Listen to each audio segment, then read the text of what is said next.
we have a bit of a focus crisis now, because our phones have taught us, to only focus on small bits of information at a time.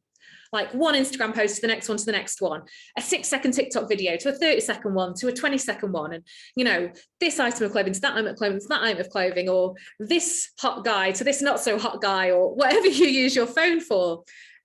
We're absorbing little snippets of things all the time on there.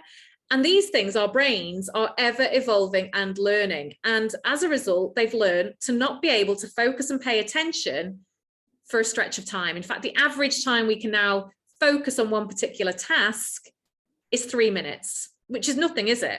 And here's the big issue. When we switch from one task to another, so let's say I'm busy, let's say I want to write a book. So I'm like, right, I'm a head down mode, I'm writing my book. And then maybe I reach for my phone after 3 minutes, because I can only focus on my book for 3 minutes. And I look at something and I put my phone down, might have been only on there 10 seconds. But it takes us, hang on, I've written it down because I can't remember all these stats. It takes us 23 minutes to regain the level of focus we were at before. So we can only focus for 3 minutes, but then it takes us 23 minutes to get back to that point.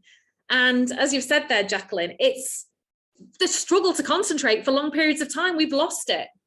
How often do you sit down to watch a film and partway through you find yourself looking at your phone? Now, I've done obviously a lot of work on this, but God, I do my husband's head in, and because he is still sat next to me watching a film with his phone in his hand, and he does go to me, oh, what's that? Or what happened? I'm like, if you were watching, you'd know. And I sound like a real hypocrite now, because that used to be me, where you just pick up your phone while you're watching a film. And I don't know about anyone else, but I used to have this real issue with, I'd pick up my phone and I'd be looking at who the actors were and the actresses and what other films have they been in and where do I recognize them from. And I'd be more engrossed in the people in the film and their lives than actually watching the film, because I couldn't pay attention to it.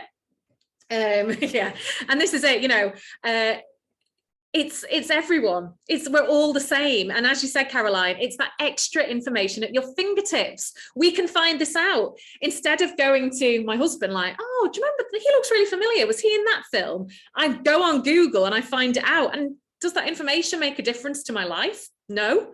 But again, it's taught me not to pay attention and not to focus on something. And as a result, our brains are learning to not be able to focus. And so in a business context, if we're jumping from one thing to the next, to the next, to the next all the time, we are never getting into true flow. We are never really powering through and getting loads of stuff done, because we're just skipping. And sometimes that skipping means picking up this thing, you know, oh, I really need to get on with this work. Oh, but let me just check this on my phone.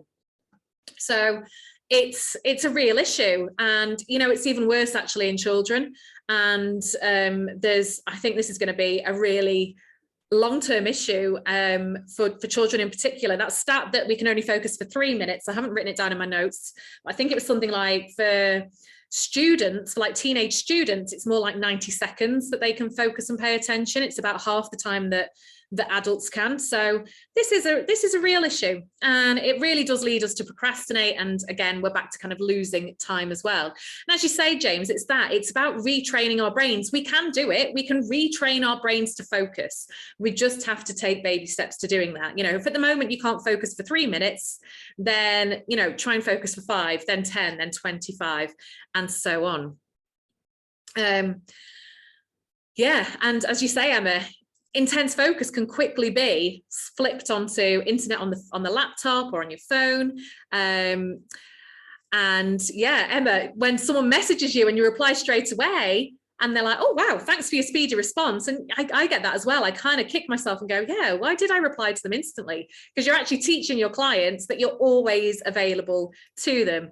And yeah, so it's a real thing. I'm not going to talk about the Pomodoro technique, but do look it up. It's the kind of 25 minutes on, 5 minutes break approach. And that can make, well done, Jacqueline, for bringing that up, because it can make a really big difference too.